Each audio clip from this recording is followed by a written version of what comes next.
ঢাকার ধামরাইয়ে বেতন বৃদ্ধি সহ ৯ দফা দাবিতে ঢাকা আরিচা মহাসড়ক অবরোধ করে বিক্ষোভ করেছে প্রতীক ও ফাইন সিরামিক্স কারখানার শ্রমিকরা।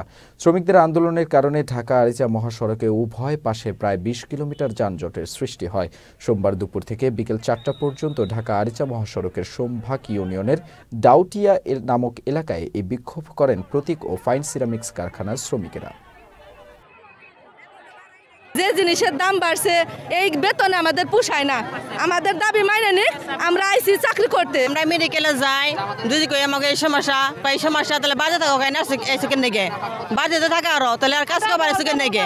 মানে বেতন কম আমাদের 5 বছর পরে বাড়াইছে 2000 টাকা, 2000 পরে আবার কইছে 6 মাস পরে বাড়াইবো, 6 মাস পরে আর কোনো খবর নাই।